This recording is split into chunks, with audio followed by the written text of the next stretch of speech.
Hello, everybody. This is DMV Sports Talk. I'm Austin. My co-host is Ed. Hey, what's up, guys? Tonight we're going to talk about a lot of news surrounding sports. DC sports, Maryland sports, and Virginia sports. I just want to start the topics. The first topic would be the Washington Redskins. We know that the Washington Redskins got some new assistant coaches. Here are the new assistant coaches. The Redskins got a new quarterbacks coach. What do you think on the new quarterbacks coach? Well, again, it's like we talked about last week. Kind of the proof's in the pudding. I'm more excited. I'm actually kind of excited about the defensive coordinator. I wasn't at first. I didn't know what to think, but I kind of am. I think this guy Joe Barry is going to be really good for this team. That has a good mix of young and older players. Um, but as far as the quarterbacks coach, I'm not a big fan of. I'm just I don't know, Austin, man. I really don't know what to say on it. I think quarterbacks coaches are just, it's like a pseudo position. I mean, you have an offensive coordinator who works with the quarterbacks on a daily basis. The quarterback coach is just supposed to go over his footwork and make sure his mechanics are there. I, you know, I don't really have a feeling one way or the other about a quarterback coach. The quarterback coach is just kind of like a babysitter. Pretty much, yeah. What do you think on the new defensive back coach? Hey, I mean, I think anything, Raheem Morris is supposed to be this great defensive backs coach, and I mean, we have talent in the defensive backfield, although we had a lot of injuries. But I mean, these cats couldn't cover a bed with a blanket, with the exception of the rookie Breeland out of Clemson. Yeah, the new defensive back coach, he used to be defensive coordinator for New York Giants. He has a Super Bowl ring with the New York Giants, so we'll see what he leads the defensive back core with the Washington Redskins. Yeah. Hey, I'll tell you what. I'll tell you another hiring I'm kind of excited about, just because it's a throwback to the old Skins and the Hogs. But you know, they hired Chad Grimm, um, who is this, of course, the son of former Hog and NFL Hall of Famer Russ Grimm. Russ was with all three Super Bowl teams, but his son Chad was with Joe Barry out in San Diego, and so they brought him on here. So he's with the Redskins now. So yeah, I think that's cool. It's his. I think his title is like quality control. Yeah. Whatever that means. But again, I just think it's cool to have him. Part with the organization that his dad. You know, really. Hey, if it wasn't for his dad, who knows where we'd be, because Russ was fantastic. Oh yeah. Um, Here's another news. What do you think on this hire?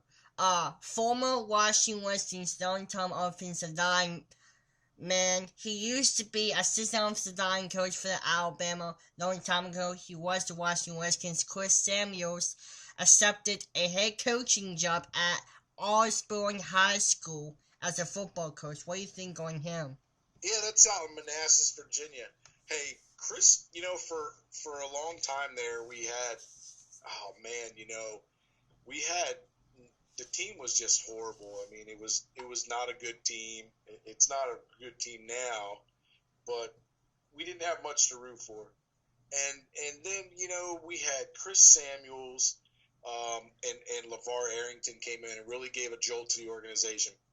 I think Chris Samuels would have been a linchpin uh, offensive tackle on any team, really. And you know what? I wish him the best. I think he was a good guy. I had the pleasure of meeting him one time. He was a very nice guy.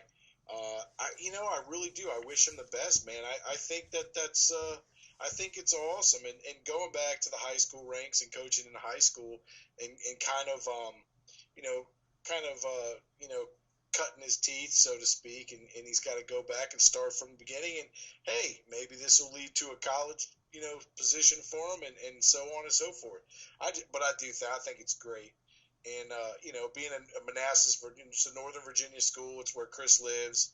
I think it's excellent. I really do. I wish the guy the best. Yeah, me too. Second topic is going to be the Washington Nationals. What do you think on that? Man, their pitching staff is just going to be I can't even. Every time I think about the Nationals, all I think about is they have six legitimate starters. Six. And I'm not talking about like six okay starters. They have four aces, and their 5 and 6 starters, or maybe even their 4, 5, and 6 starters would be like the number 2 or number 3 starter on any other team in the league. They are stacked. They are absolutely stacked. They got some more young talent in the minors. They got a kid, Lucas Giolito, as another dominating arm in the minors. I mean, that guy's fantastic. If I'm not mistaken, he's in the top 10. He's a top 10 prospect for all baseball. They got another kid too. They got a center fielder in the minors. I can't remember his name, Taylor, I think, or something like that. He's a center fielder. I mean, the Nationals, I think they're stacked, and I know that I think they're going to probably move Zimmerman over to first base. I think, and maybe Ryan Zimmerman plays a decent amount of first base. Could be why they let LaRoche walk away, and that could be good. I think they were trying to, or they were shopping around Ian Desmond, the shortstop. So I don't know what they have as far as another shortstop to come in and play, but I'd be curious to know about that. Yeah, I mean, he's a good player. Absolutely. Even though I haven't seen a lot of Washington National games, I'm all for my team, New York Yankees. So. Oh, I don't even know who they are. It's a Major League Baseball team. Oh, trust me, I know, but man, I can't stand the Yankees. I can't stand the Yankees, Austin. Why is that? It's programmed. It was programmed in me at a young age. I think it's two teams that you grow up hating when you grow up in the DMV, and that's the Dallas Cowboys and the New York Yankees. What do you think about the Baltimore Ravens? They got a new offensive coordinator. Well, Kubiak, their call coordinator this past year, helped Flacco really set some career highs, and he gets hired out in Denver as the head coach. Goes out there with that Elway. I think they went with a smart choice for the Ravens as their offensive coordinator. I think Joe Flacco, in my personal opinion, is probably one of the 5 best quarterbacks in the National Football League. And a lot of people dump on Joe Flacco.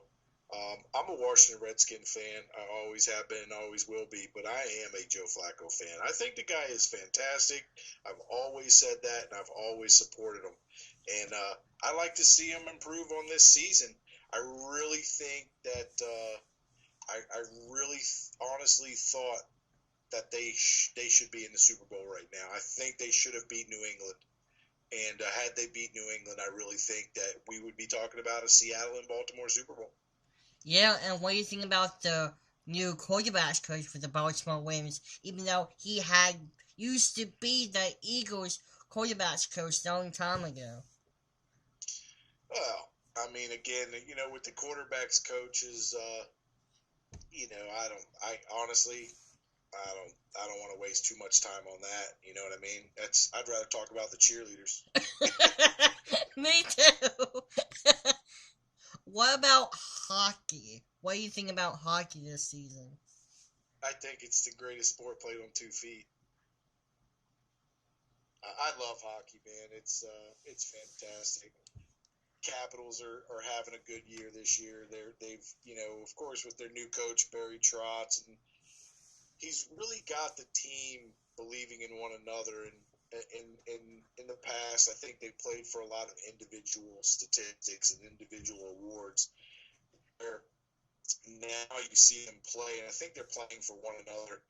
And they got and it starts with defense. They went out and they overspent when they brought in that Niskanen and Brooke Orpik. A lot of people said that they overspent and that they were bad signings.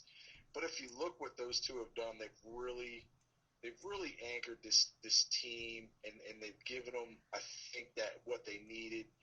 And of course, you get goals by number 8. That's what that guy does. Ovechkin just scores goals, man.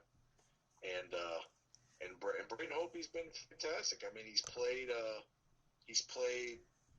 Shoot, man, I think he's played 27 of the last 28 games he's started, and I mean, he's on fire. I mean, he's been super hot. As a matter of fact, what is he? He's like second in the league in total saves, and he just recorded his 5th shutout the other night against Pittsburgh. By the way, that's 2 shutouts this year against Pittsburgh. For those of you who are counting. So I'd like to see him turn the corner and not just make the playoffs, but actually have a good showing in the playoffs and not be one and done or two and done. I really think by the end of the season, this team is going to be one of the 4 or 5 best teams in the league. Going back to baseball, what do you think about Baltimore Orioles? That's my team, man. You know that. Oh yeah, mine too. Yeah, well, Nick Markakis leaving. A lot of the fans were upset that Markakis left. It made business sense. Then they bring in this kid Snyder, that they acquire, and hey, it was a good acquisition. I don't know if he can bring the numbers defensively that Markakis brings to the table, but offensively, their numbers are very, very compatible. They look the same. So, we'll see. We'll see what happens. I mean, you're getting back Manny Machado and you're getting back Matt Wieters. Both of them missed the majority of this past season. So having them two come back and playing this year, it's almost like getting 2 free agents. It really is. And that's how you got to look at it. And I like the fact that they didn't go, although I would have liked to have seen them pick up a big-time starter. I'm glad that they didn't go out and overspend on some, basically some washed-up hitter. I thought Ichiro might have been a good signing. It might have been worth $1 million or $2 million. But in a way, I'm kind of glad they did. They said, hey, why should we take Ichiro at $1 million or $2 million a year when we can go out here and we're going to get a young kid that still has a future, and we're gonna get them for even less than that. And their numbers this year will probably be the same. Okay. I hear echoing. You hear an echo? Yeah.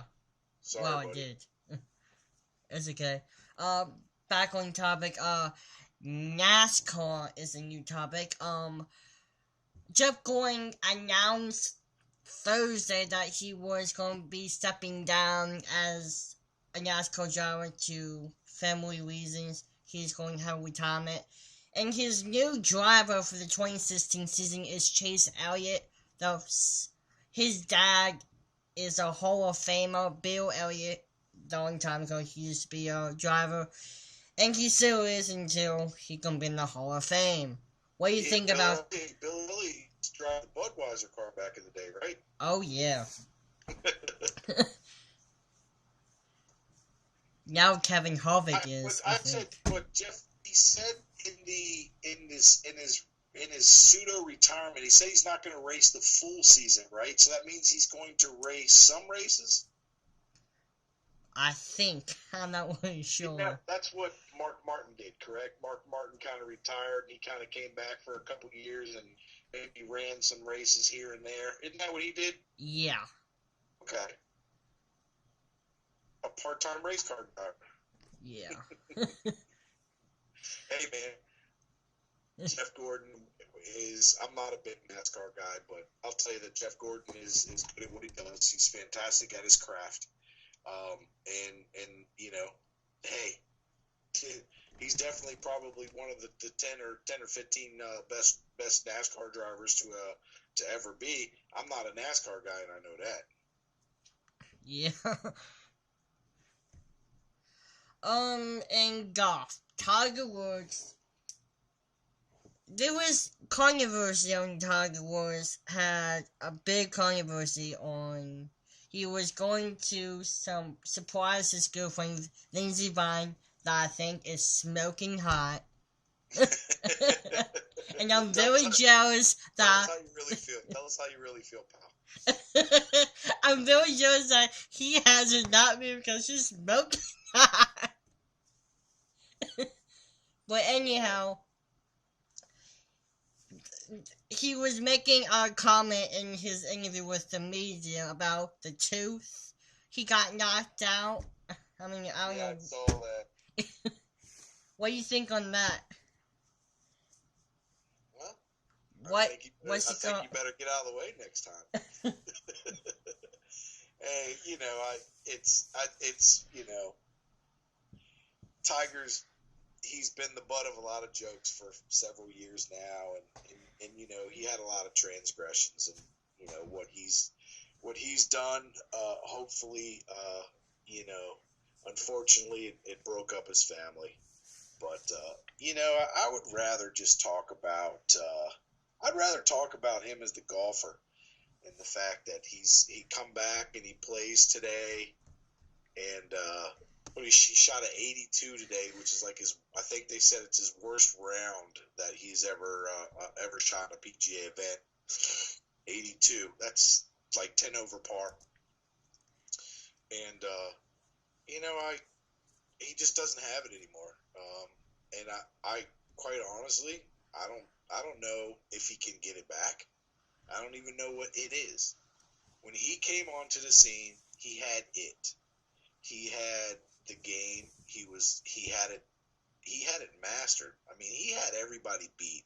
They actually used to take bets in Las Vegas at golf tournaments, and you could either take Tiger Woods or you could take everybody else. You know, that's how good the guy was. And I just, you know, I think for the game of golf, it's important for him to get back to at least some of what he was in the past, and win a tournament or two. I think from a marketing standpoint, for the game of golf, that he was good.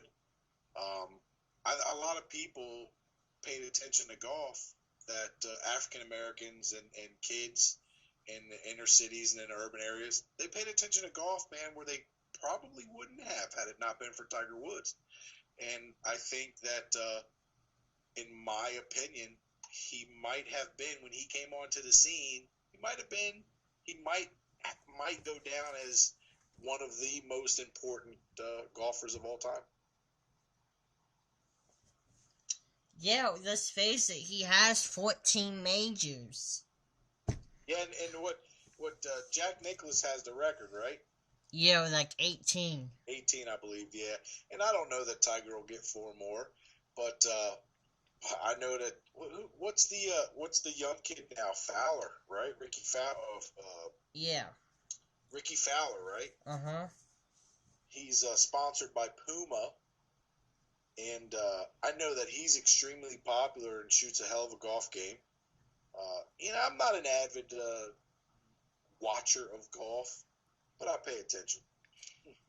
I've seen, over the past years I've been a golf fan, I've seen pretty much over at least 50 golf tournaments on TV, over Oh, 50. So I'm a very heavy golf fan of myself, and I'm seeing every major championship on TV. I'm a loyal golf fan. I tune in from time to time. Actually, found myself this morning as the kids were getting ready to get on the bus. I found myself this morning watching the Australian Open and watching Djokovic advance in the Australian Open. I mean, you know, it's great when you wake up first thing in the morning and you've got a live sporting event to watch. A sports junkie will watch almost anything. So, But hey, Austin, do you watch much MMA? little bit. A little bit. See, I don't watch any of it, and but I know that tomorrow night there's a big fight with the Anderson Silva is coming back and fighting. I think, and he broke his leg. What they said, like over a year ago in a fight, and this is his big return back to the steel cage. So that should be interesting for the MMA fans tomorrow night. Yeah. Going back to Tiger. I think he does have a shot to win 4 more majors. I mean, despite he has struggles with his swing, I know he got a new swing coach. That may be a factor, but all of this mess with the set scandal and back in the day, I mean, I know he has it in him because the current owner that holds the most majors, I forgot his name. I think it's Jack Nicklaus? Yeah, Jack Nicklaus said, quote, I think Tiger Woods can beat my record every single year. And so far he hasn't done it. And there's circulations that Roy McIlroy might be might beat his score because he's been on fire. McIlroy was the young guy I was thinking about. I know there's a Fowler that plays, but McIlroy, that's the kid that's sponsored by Puma, right? Wears the Puma hats. No, that's Ricky Fowler. Roy McIlroy has Nike now. Nike. Yeah, he won the U.S. Open last year, right? Yep. Okay, yeah, okay. So they got a couple of really good marketable young guys in the game of golf. That Bubba Watson a couple years ago, I thought that he was going to be very, very marketable for golf. Just being the good old boy.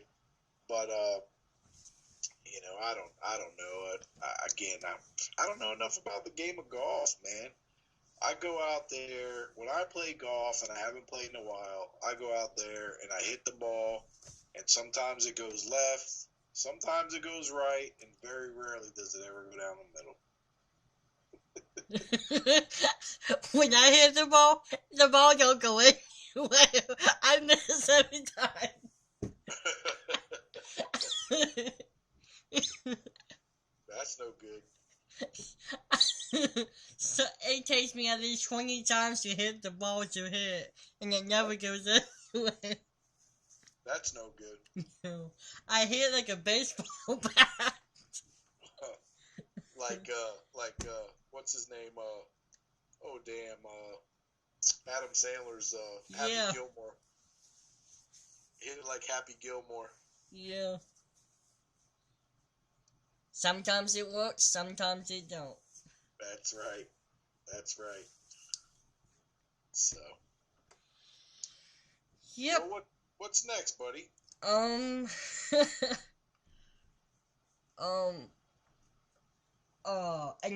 Super Bowl predictions. What do you think about the Super Bowl? I mean, you tell me, what's your Super Bowl prediction? My Super Bowl prediction, I'm turning the table on you, is the Seattle Seahawks. Oh, and is it going to be close? It's going to be close. You think? I think he is. I mean, I'm not really sure. I Is it know gonna the be? Seattle Seahawks has a good defense and a good offense with Marshawn Lynch and Russell Wilson, so we'll see. And what do you think? You think it's going to be a high scoring game, or you think that's going to be a low scoring game? It's going to be probably a high scoring game. It depends on if Tom Brady doesn't deflate the balls. It might be a high game, but if he doesn't deflate the ball, it's probably be a tight game. I can tell you one thing right now: you can almost bet the farm that those balls are going to be inflated properly. Oh yeah. I think Goodell will make sure of that because he's already been made to look like an ass, and I think he'll be sure that those balls they'll be testing them on the sideline, Oh yeah. But you know what I think of the Super Bowl? I think that Tom Brady, no matter if he deflated the balls or not, I think Tom Brady is probably one of the will go down in history as one of the 10 best quarterbacks ever. You just can't deny the fact that the guy's a winner. Like him or not, he's a winner, and that's what he does. With that being said, I don't think he's a winner on Sunday. I think Seattle's defense is better than any defense that New England has played. And I think that Marshawn Lynch, I think there's a lot of people that are saying it, but I think Marshawn Lynch will likely be the MVP. I think he will have a huge game, and I think Russell Wilson will have a huge game. And I think the Seahawks will win, and I don't think it's going to be a close game, but I don't think it's going to be a blowout. I think it's going to be like a